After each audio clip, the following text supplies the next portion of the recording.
Salut les calibrés, c'est Jérémy du Calibre. Bienvenue sur Monte ton Calibre. Aujourd'hui, on vous parle de la nouvelle Khaki Field Expedition d'Hamilton. Que voilà. Et pour vous en parler un petit peu, eh ben, on est tout simplement à Zermatt. Voilà. Donc je vous montre un peu les alentours avant de vous parler de cette nouvelle montre qui vient de sortir, donc en septembre 2023. Et donc on a été invité par Hamilton, voilà le Cervin, le fameux le Matterhorn, donc le mont qu'on retrouve entre autres sur les Toblerone. Et donc on fait partie de l'event de lancement de cette superbe Hamilton Khaki Field Expedition que je vous montre rapidement ici.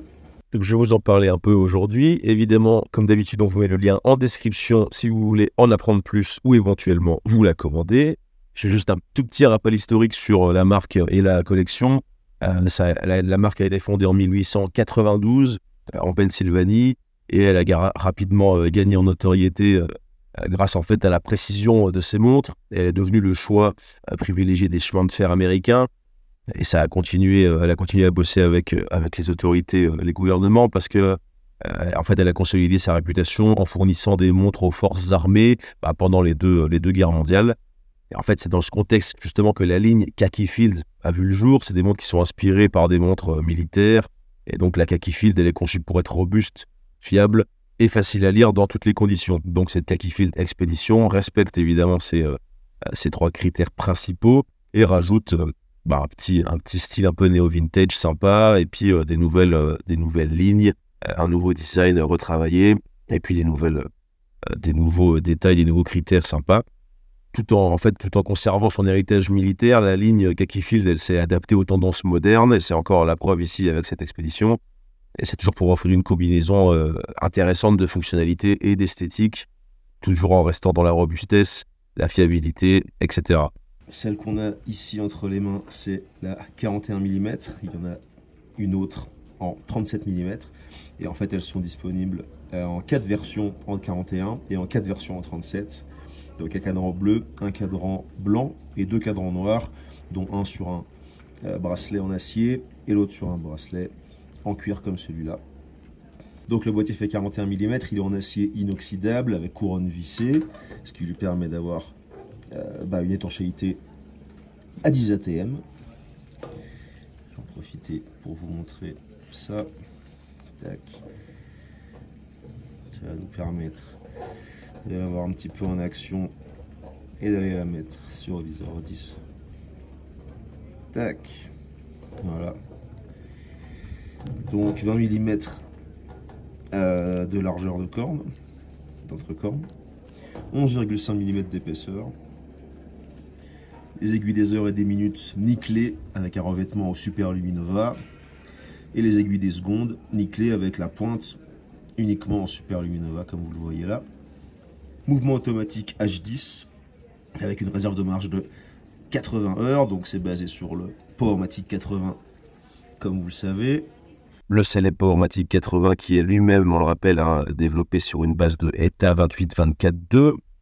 Encore une fois, ETA, c'est donc les fabricants de mouvements qui appartiennent au Swatch Group, donc au même groupe que les amis d'Hamilton. Et donc ce ETA 2824.2 est modifié pour doubler sa réserve de marche initiale.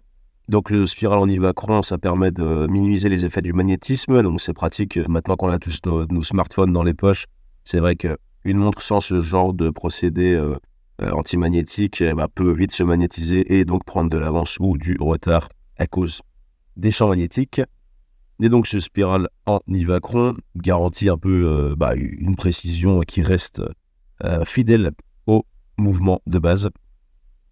Et on peut donc observer ce H10 en action grâce au fond de boîte en verre saphir tout simplement.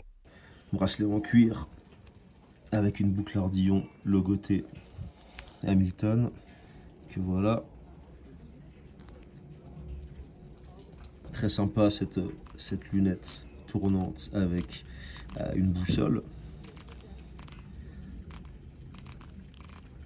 Donc cette boussole, en termes de design, comme de fonctionnalité, c'est l'ajout le plus notable de cette expédition, hein, cette nouvelle lunette. Et en fait, en plus d'asseoir un style de monde d'aventurier un peu cool, c'est vrai qu'elle peut servir à celles et ceux qui aiment se perdre un peu dans la nature, parce que, en effet, pour celles et ceux qui ne le savent pas, on peut s'orienter grâce à une montre, avec ou sans cette boussole d'ailleurs, mais c'est vrai qu'elle vient aider grandement.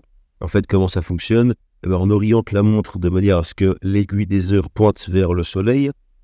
Ensuite, on analyse un peu l'espace sur le cadran qui sépare l'index de 12 heures de l'aiguille des heures. Et on trouve le point au centre de cet arc de cercle. Et c'est ce point-là qui va nous indiquer le sud. Donc on peut tourner la lunette rotative ici pour placer le S de sud en face du point et pour s'aider à nous orienter dans l'espace. Ça fonctionne évidemment que dans l'hémisphère nord de cette manière et sans l'effet du changement d'heure. Si vous êtes dans l'hémisphère sud ou alors à l'heure d'hiver, il faudra adapter la technique.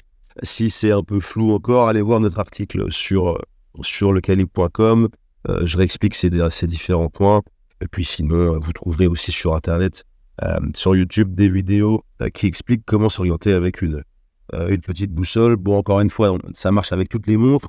Ici, ça permet simplement de faciliter la lecture en fait en mettant justement le point sud au bon endroit sur cette lunette. Mais voilà, ça se fait avec chaque montre. J'ai un détail visuel que je trouve efficace et qui permet de rappeler aussi aux débutants comme aux amateurs que cette technique de baroudeur existe avec toutes les montres. Donc c'est plutôt cool. Mais oui, c'est plus un gadget qu'une véritable fonctionnalité, et ça, je l'entends bien. Je vais vous la mettre au poignet. En verre saphir, traité anti-reflet.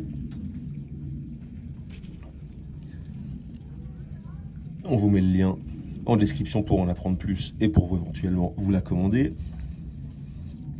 Pour les versions acier avec des bracelets cuir comme celle-ci, les 41 mm commencent à 1115 € et passent à 1195 € pour le bracelet acier. Et c'est le même prix d'ailleurs pour les 37 mm. Sauf que pour les 37, donc on est sur une épaisseur de 10,45 mm. On reste sur du 20 mm d'entrecorne. Et sur du 10 bar d'étanchéité. C'est vraiment des montres conçues pour l'aventure. C'est une montre outil qui est censée vous guider dans vos périples à des destinations diverses et variées. Merci en tout cas d'avoir suivi cette petite vidéo MTC un peu spéciale sur la Hamilton Khaki Field Expedition. Perso, en 37 mm, c'est possible que cette montre rentre dans ma collection en tant que baroudeuse, vraiment montre Field Watch qui passe partout et qui a un style très sympa. Et si vous voulez en savoir plus, on a aussi un article complet sur le sujet sur notre site internet. Allez, n'hésitez pas à aller le voir sur lecalibre.com. Et merci d'avoir suivi jusqu'au bout. À très bientôt, les calibrés. On se retrouve sur Mon Temps Calibre et sur Le Calibre. Allez, à plus.